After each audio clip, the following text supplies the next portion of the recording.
Magical Bones, the man of the moment, man. How are you? I'm good, man. I'm just blessed. I can't really complain. I hear that. I hear that, man. I hear that. It's a Good. pleasure to speak to you, man. When an act such as yours can engage both my mum and my kids, I know that it's a winner. Oh, amazing. And that's what you did on Britain's Got Talent last weekend. I mean, how's life been since? Do you know what? It's been kind of really, really humbling. It's been amazing, the response. It's been such a good feedback. People really enjoyed what they saw. People found it educational. History is involved in there. They found it amazing. And I'm getting all sorts of amazing comments. Obviously, Henry Box Brown was a man that was about hope. And during these times, people were messaging me saying, yo, what you were saying, really gave me hope when you said that no matter how impossible our situation may be, there's always hope for a better day. People saying thank you, that's what they needed to hear. So it's been really, really great, the feedback. You must know you're good, Bones. You must know. So did you expect 4 yeses and a standing ovation before you went on the stage? Do you know what? You never know what to expect in Britain's Got Talent. It's not like a normal audition. You don't know what the judges have seen before, how much they've seen in the other day, how they're feeling, their mood. So you just have no idea what you're letting yourself in for. It's a risk you take, or I wanted to take. I thought it was worth taking it. But to be honest, I had no idea. I know, like I said, I believe in myself. I think I'm a good performer, but however, I can't dictate what the judges are going to say on the day. I mean, obviously you mentioned it already, so let's go in on that. The whole educational value of your performance was particularly alluring for me. That was the element that I really gravitated to. Henry Box Brown, what a story. Where did you find that story, and when did it begin to motivate you as something you want to incorporate in your act? So I have first of all, growing up as a young Black magician, in my life, I never knew any role models. I never knew any Black magicians growing up. I thought I was the only one for a long period of time. And I always say this, I say this in the end of my show, I think Black role models are very important, especially for minority kids, because, sometimes we grow up believing we're not allowed in certain spaces or environments. So when we see someone that looks and sounds like us, we're like, oh, wow, maybe I can be, a president or a magician. So for me, when I heard about Henry Box Brown, that was quite inspiring, because growing up, I only really heard about the greats as Houdini, Thomas Thurston. I never really heard about, Henry Box Brown and some other guys. So it was very, very important for me myself to have a young, a Black magician who did such an amazing thing, tell his story, because his story in America, his story is well known because it's part of Black history in America. In the UK, it's not really, most people probably never heard of Henry Box Brown, and, it's not really part of our history, but in America, it's quite well known. But I think the fact that he had such an amazing story and came to the UK and was a magician for 25 years, I felt it just resonated with me, and I really wanted to share that story of what he did. So you're a magician. When did that whole journey start? How old are you? Me, I'm 38 now, or 37. On TV, I'm 37, but I'm 38. When did the whole journey start? The journey started when I was 10 years old. I had Paul Daniels magic set, good old Paul Daniels. My mum got that for me. She didn't know what she was getting for me. She was probably just rushing, let me get a little present. Got me a little magic set. And I just got the bug. I really liked it. I worked on it. I practiced. And I then went to school and started showing off my little tricks. Luckily, my drama teacher was a magician, and he took a few of us and encouraged us to continue practicing, and pointed us towards certain books and just mentored us. And then, yeah, from then on, it just continued as quite a serious hobby, like ever since. So what do you do? What's your day job? My day job is I'm a magician now. I've been a That's magician. why I'm asking about the journey, because how did it transition from being a stiff hobby into a job? I mean, that's something that most people can't envisage because it's not a journey that most people go on. Yeah. So when did it start to pay? When did you start to see it as something that's going to, be a vocation you want to be a part of? Well, for me, it was basically, it was a hobby, a serious hobby for let's say for about 20 years of my life. Just a hobby, show friends and family. But I started off my professional career I was a dancer. I used to start off busking on the streets in South Bank by London Eye. And I'd do it with my boys, would come, we'll put a hat down, do some shows. And then what happened is when you go on the streets, you meet all different types of people, you get different knowledge and you learn how to adapt. And then I started bringing in my skills as a magician into my street dance performances. So, I'd be like doing a moonwalk, making a card appear or something like that. And it just started evolving from there. And, I had quite a good career as a professional dancer. I did quite a lot of different things, from music videos, dancing behind artists, etc., etc. And then I just transitioned or evolved, I should say, into a magician later on in my career as a dancer. I just said, I started doing private parties as a magician. And then I started just bringing, I decided to, in fact, really the real turning point for me was when I decided to have a stage show. I think it was 2011. I just created a stage show called The Sleight of Dance. And that, I think, was the real turning point when I said, all right, boom, this is me, full-time magician. And dancing was towards the back end now. So I went straight into being a magician.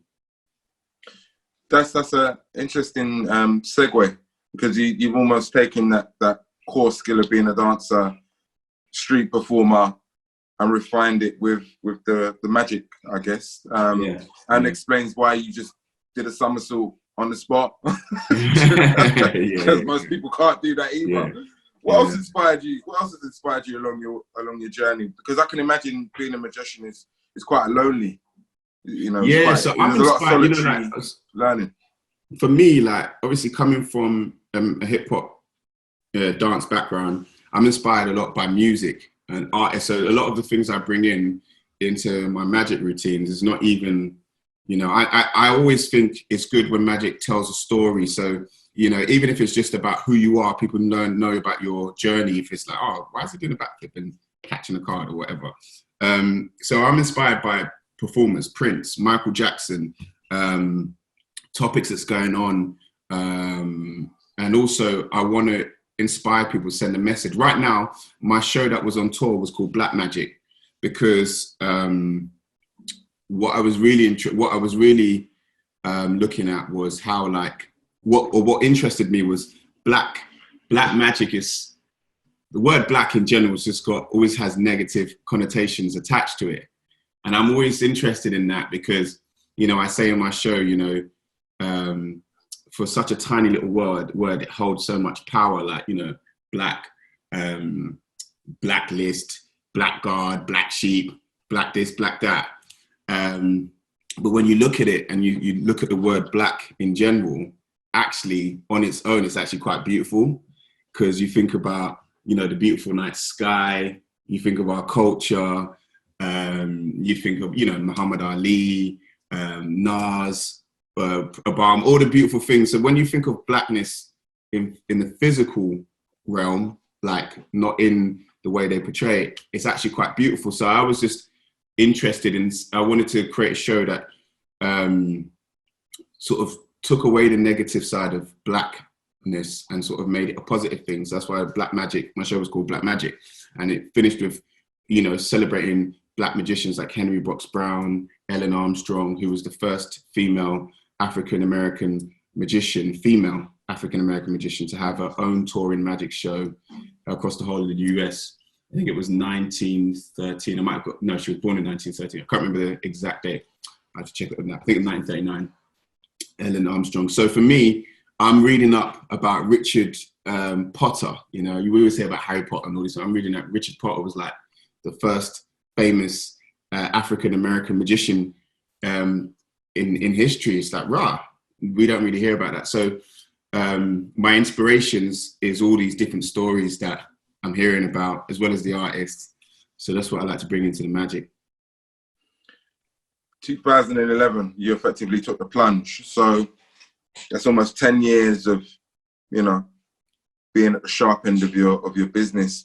Yeah. Talk about the pros and the cons of doing that, the highs and the lows, you know, because like I said, it's not a journey that most people will be au fait with.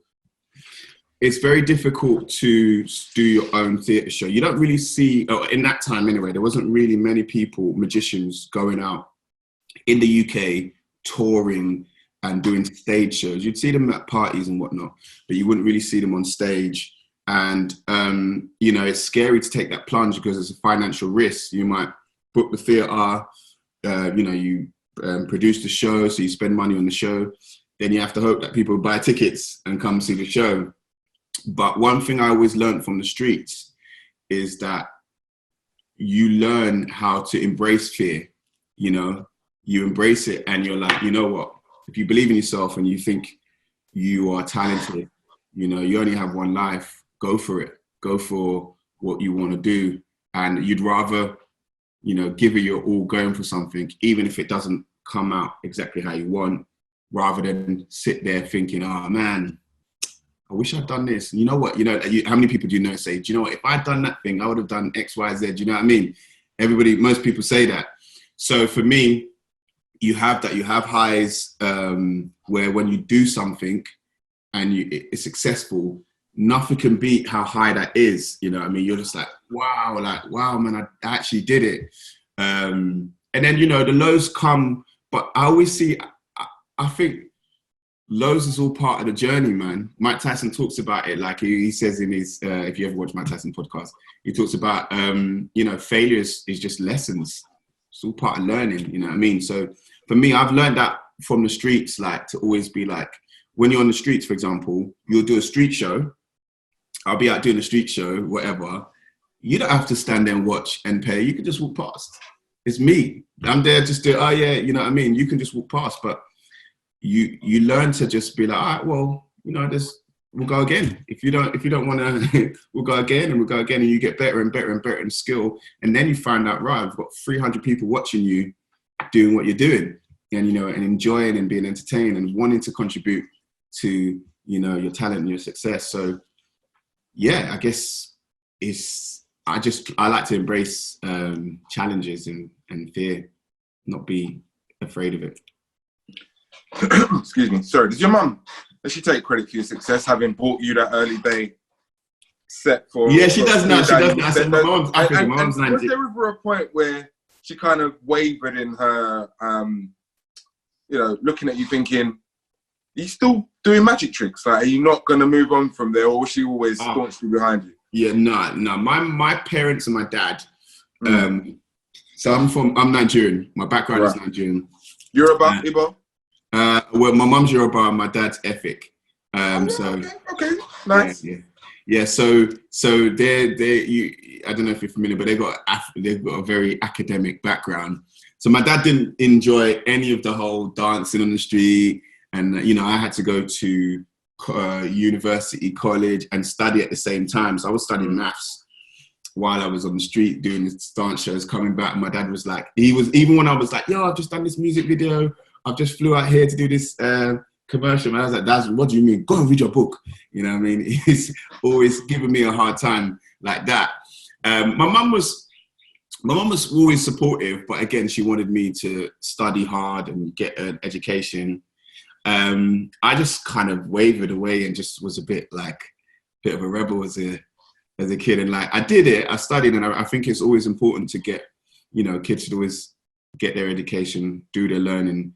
But at the same time, you know, if you're passionate about something and you believe in yourself, I think you always succeed, because the worst thing you can do in life is have a passion for music or, you know, sewing, drawing clothes or whatever it is. You would be willing to give 150%, where versus if you're doing something you're not really passionate about, and then your boss says to you, "Oh yeah, go on, stay another hour." You're like, "No, I'm really not trying to stay an hour." You're trying to leave early, you know what I mean, to get home. But when you're passionate about something, you'll kick in another 5 hours. You don't even think, you won't even notice it. So yeah, I digress a little bit. But my mum, she was supportive, but at the time, she would have probably preferred me to, you know, do something a bit more academic and more traditional. You mentioned you've flown around the world with dancing. Has this taken you around the world? And where have you performed that's maybe not somewhere you thought you'd perform? Wow. Yeah, magic has been, you know, I've been fortunate to be blessed. I've flown to Philippines, done a show in Philippines. Wow. I've done Dubai, Egypt, Bermuda, obviously the States, Canada. Where have I? Oh, South Korea. Love South Korea, man. Love. Is that crazy? Yeah. Why? It's amazing because they don't speak English, so you know, communicating with people with just using magic as a form of translation is amazing. So yeah, I've been fortunate enough to be. I even went. What's the one we went to? Not Lebanon. Well, it is Lebanon, but I've forgotten the name of the country. But yeah, Middle East. Been a few places. Like, what's been the craziest reaction, and where was it? For me, it was Philippines. Right. Because we did 14,000 people in the Araneta Coliseum. Yeah, 14,000 people, which is where Muhammad Ali fought. Thriller Millennium. Joe Frazier, Thriller Millennium was Araneta Coliseum in the Philippines. And yeah, it was amazing. It was the reason why I say it was amazing, because if I do magic for you or a few people, it's cool. But when you do it for like a sea of people and they all react, it's a different sort of buzz. You're like, wow, you're just hearing this like noise. It's crazy. There's going to be a lot of youngsters out there that are like, yeah, but does it pay though? 14,000 people suggest that whoever put on that event got paid. You get paid though. Yeah. Is it lucrative? I mean, talk about. I don't need to, you know, share with us your wages or anything, but talk about what you could earn in terms of a big event to. Obviously, we know street art, it could be whatever they drop in the hat. Do you know what? Everything is lucrative if you're good and you're smart with money. I think like one thing I think we should all learn in school is how to manage money, because being on the streets, surprisingly, you may be surprised. Like there's a lot of street performers. Some of them, well, and I won't mention any names because I don't want to get anyone in trouble. But some of them are millionaires. It's not to manage their money.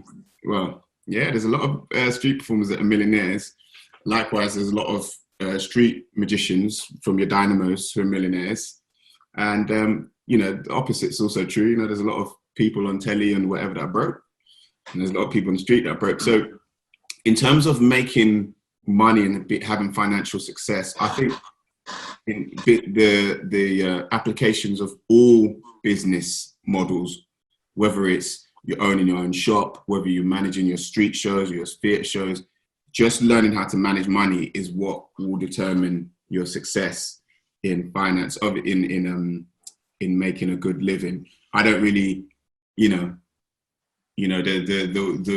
determine on the streets. People give you what they want. It depends how many shows you do. You can do a show, and someone might say, "Right here, boom!" You do a show of 100 people, people start dropping £50 notes. You know what I mean? So you can do it. It can happen, you know, like, or you can do a stage show and sell out. And so there's really no limit to how much you can earn, you know. You're well, let me put it another way. What constitutes success to you? I'm not suggesting that you're not successful already, but if you were projecting and sharing your vision on where you'd like to take this, what does that look like? They say, I always say, success is the realistic. Success is the progressive realization of a worthy ideal. And what that means is basically whatever you believe is ideal in your life or worthy, it's the realization, the progressive journey towards it. That's what I constitute a success. So at the moment, for me, what I'd like to realize is, you know, being successful in BGT, going on to have, you know, an international touring show, like maybe be in Vegas and, you know, being on the screens a lot more. That's the immediate realization for me. But there's no limit to where I want to take this. So it's not like, oh, Vegas is it. That's success for me. I don't like to limit myself. I want to, you know, why can't I do a film afterwards, you know, about Henry Box Brown, you know, tell his story. So I think the doors for us as people is open, man. Like, there's just literally no limit, you know. I guess then this might sound like a silly question, but can you win BGT? Do you see yourself winning it? I'm starting to visualize it now. I'm starting to visualize BGT. Originally, I was a bit more cautious in saying that, because what you don't want to do is have certain expectations and expect certain things. But for me now, I've sort of changed my mentality and said, you know what? I would like to win BGT. I'm going to visualize it and I'm going to try and win it. And hopefully, you know, I can fulfill that vision. But that's all I can do at this moment in time. Well, come on, what you got in store for us, man? Give us a little snippet. What's it going to be like? Well, come on, man. I'm not going to depends. make you do a magic trick now, but I just want to know, give me something. Now, do you know what it is? It depends if I get through to the semis, because we don't know just yet. So I might not even be through. If I'm through, then I want to continue. I like to continue telling narratives or, you know, stories and making it entertaining. So that might come into it. And I want to, in addition to that, I want to include more visual stuff that people could really enjoy. Might be a little bit of dancing in there. There might be, and then also just a mind-boggling illusion that just makes people think, nah, wait, what? You know what I mean? So all those ingredients are going to be. You had the other on the weekend there. That was a great twist at the end. Yeah, you switching places with your assistant. Yeah, that was a great twist. Well, I'm looking forward to it. You know, and continued success to you in whatever guise that you deem it to come. Before I go, I mean, how have you been dealing with the lockdown? Has it been frustrating for you, or has it been an opportunity to just kind of get your head around some other things? Yeah, like originally when I started doing the lockdown, I started being more creative. You know, like I said, it's always look for the positives. You know, the media is all feeding us negative all day long. We switching our telly, and you know, and it's real out there. Of course, it's real. You know, people are dying, but there's only so much negativity people can take before they just start feeling depressed. So I just sort of to focus on positive things. You know, I watched the audition, family watched it, made everyone feel good. And what I'm doing now online is I'm doing online magic shows called Zoom Magic, which is a pay what you want show. So it's a 25-minute show, and you can book it via my website. You book 25 minutes, and then I do 25 minutes magic for you at the end. You enjoy it, and you pay what you want or whatever you can afford. So,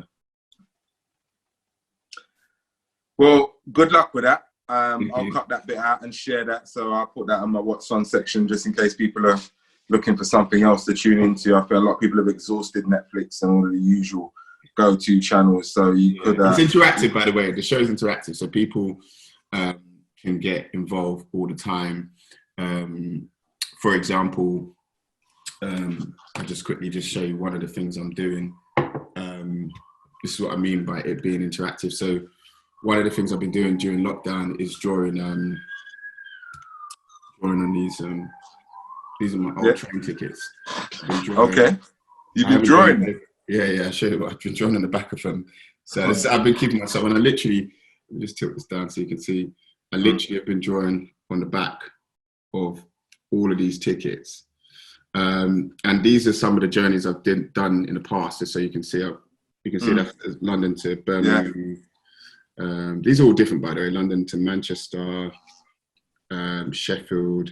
I mean, you get the idea. They're all different. Not the full working. I won't go through all of them, but I'll just show you. But what I say to people is that I'd say to you now, I want you to choose a destination. The way we'll do this is I'll run through the destinations like this. At any moment you like, you would just say stop.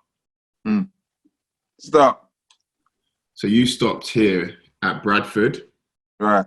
But just so we're absolutely clear, you can stop anywhere you want. And I'm going to give you the opportunity now to change your mind, because I don't want after this interview to think, but what if I didn't say Bradford? So we can continue, we can go back, or we can stick with Bradford. But I just want you to know. Go for it. Continue. You want to go? Okay, you want to continue. All right, cool. Stop. Is that one there? Yeah. So you stopped at Bath. Right. Yeah, you can continue, you can stick with stay at Bath. You stay at Bath. It's a highly significant place for me. All right, cool, perfect. I'm going to leave that out so you can see. That's Bath there, yeah? Right. The crazy thing is, I knew you were going to stay at Bath. And I'll tell you why.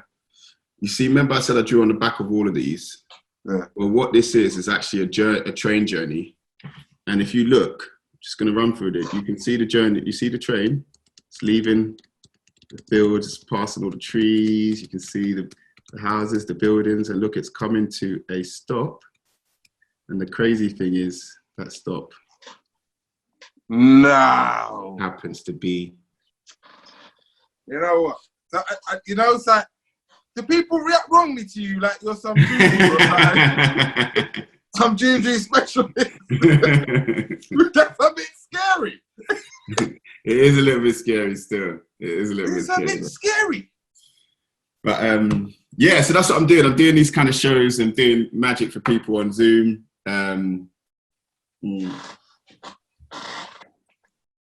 Good fun. You got a girlfriend?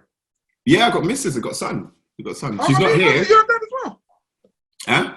So you're a father. How old your boy? Tayo is 2.5. Ah, mate. So you're gonna teach him the skills? Tayo's already doing the skills. He's like right now. So basically, my missus lives in Canada. Right.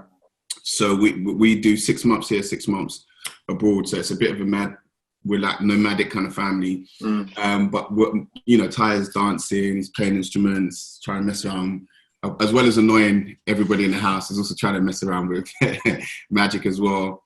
But he's just a great kid, man. He's just a great kid, and he's gonna be whatever he wants to be. If he wants to do magic, he can do that. If he wants to sing and dance, if he wants to be a politician, the world is oyster, man. So he's blessed. And so are you, Barnes. Listen, thanks for your time, man. It's been a real pleasure. And no, all good. We're gonna stay in contact, and hit me up whenever you need, to promote something or just kind of spread awareness of what you're doing. All right, brothers. Good luck. Man. Thank you, man. I'd say luck, but you're a magician. You don't need it. You should make it work. Thank you so much. Positive powers moving forward. Yes, sir? Yes, brother. Respect.